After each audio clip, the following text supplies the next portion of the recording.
Number 3 मानव विकास। अब विकास किसे कहते हैं? सबसे पहले विकास का अर्थ गुणात्मक परिवर्तन से होता है, जिसमें मूल्य सापेक्ष होते हैं। अर्थात विकास जब होता है जब वर्तमान दशाओं में सकारात्मक परिवर्तन होते हैं। उदाहरण शिक्षा, चिकित्सा, उत्पादकता आदि में होने वाली वृद्धि को ही विकास कहते हैं। अब वृद्धि किसे कहते हैं? वृद्धि का संबंध मात्रात्मक परिवर्तन से होता है। इसमें मूल्य निरपेक्ष होते हैं, इसलिए वृद्धि धनात्मक और ऋणात्मक दोनों प्रकार की हो सकती है। मानव विकास की अवधारणा। इस अवधारणा का प्रतिपादन पाकिस्तान के अर्थशास्त्री डॉक्टर महबूब उल हक ने किया था, और इसका प्रतिपादन महबूब उल हक ने 1990 ईस्वी में किया था। परिभाषा इसने क्या दी थी?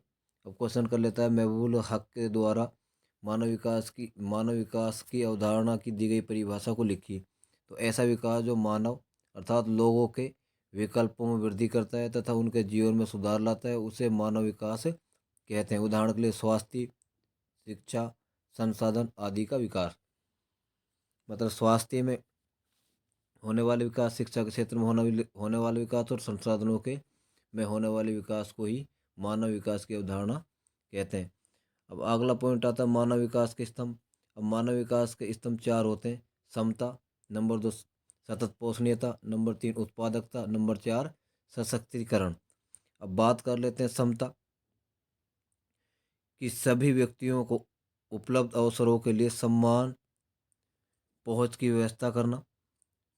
सभी व्यक्तियों को उपलब्ध अवसरों के लिए समान पहुंच की व्यवस्था करना। संसाधनों का अवसर सभी के लिए मिलना चाहिए, चाहे वे किसी देश व राज्य का पुरुष हो या महिला। समता का अर्थ हो समानता, सभी को समानता का अवसर प्राप्त होना चाहिए। सतत पोषणीय विकास या सतत पोषणीयता, सभी प्रकार के संसाधनों का उपयोग भावी पीढ़ियों की आवश्यकता को ध्यान में रखकर करना चाहिए, जैसे जल का, कोयले का, पेट्रोलियम पदार्थों का उपयोग आने वाली पीढ़ियों के बारे में सोच समझकर करना चाहिए, क्योंकि ये जो जितने भी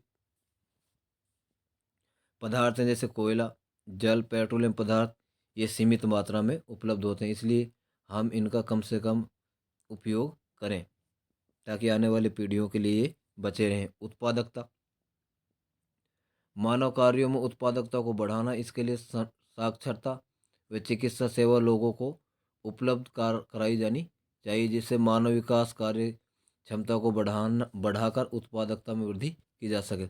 उत्पादकता किसी भी देश की जब बढ़ती है जब उसके चिकित्सक सेवा अच्छी हों, साक्षरता शिक्षित लोग हों, जिससे वो इन चीज़ों के बारे में समझकर उत्पादन में वृद्धि कर सके। सशक्तिकरण, मानव को अपने विकल्पों मतलब कार्यों का चयन करने की शक्ति होनी चाहिए। इसके लिए देश में उत्तम शासन व्यवस्था का होना अनिवार्य है कि लोग अपने हिसाब से अपने कार्यों का चयन करें।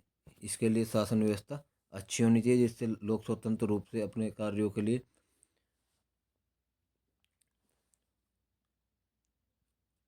अगला जो है वो है मानव विकास के 4 स्तंभ कि मानव विकास के 4 उपगम कि कितने ने मानव विकास के कितने उपगम में 4 हैं। आय उपगम, कल्याण उपगम, आधारभूत उपगम और क्षमता उपगम। सबसे पहले बात कर लेते हैं आय उपगम की। इसमें मानव विकास को आय के साथ जोड़कर देखा जाता है। अगर आय का स्तर ऊंचा होता है तो मानव विकास का स्तर भी ऊंचा होगा। यह सबसे प्राचीनतम उपगम है।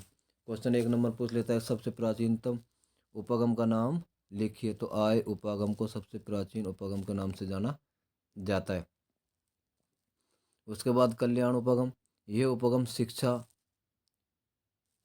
स्वास्थ्य, भोजन, जलापूर्ति, आवास आदि के बारे में बताता है कि सभी का कल्याण होना चाहिए, सभी के लिए जलापूर्ति होनी चाहिए, सभी के लिए आवास होना चाहिए, शिक्षा सभी के लिए, अच्छी स्वास्थ्य सेवा सभी के लिए उपलब्ध हो और भोजन भी सभी के लिए उपलब्ध हो। ये कल्याण उपगम। तीसरा है आधारभूत उपगम, भोजन, शिक्षा, स्वास्थ्य, संसाधनों आदि के बारे में वर्णन है। इन सभी का उपलब्ध होने से मानव विकास होता है।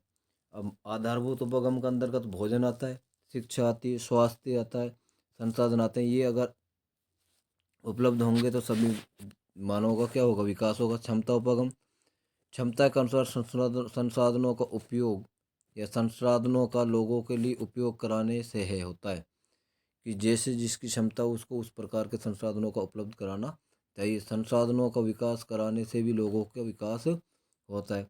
अगला पॉइंट आता है मानव विकास का मापन।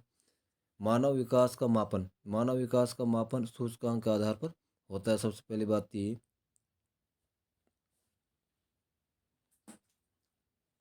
मानव विकास का उपागम नंबर एक स्वास्थ्य पर निर्भर करता है, शिक्षा पर निर्भर करता है और संसाधनों तक पहुँच। नंबर बात आती है स्वास्थ्य की। जन्म के समय जीवन प्रत्याशा मतलब मरण तक का समय अर्थात स्वास्थ्य जीवन जीने के लिए उचित अवसर की चिकित्सा के। स्वास्थ्य मतलब स्वास्थ्य को ध्यान में रख के अच्छी चिकित्सक सुविधाएं उपलब्ध कराना अनिवार्य है।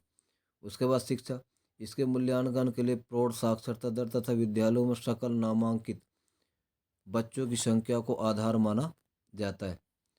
नंबर तीन आता है संसाधनों तक पहुंच कि मानव की क्रय शक्ति के आधार पर मापा जाता है। संसाधनों को मानव की क्रय शक्ति के आधार पर मापा जाता है।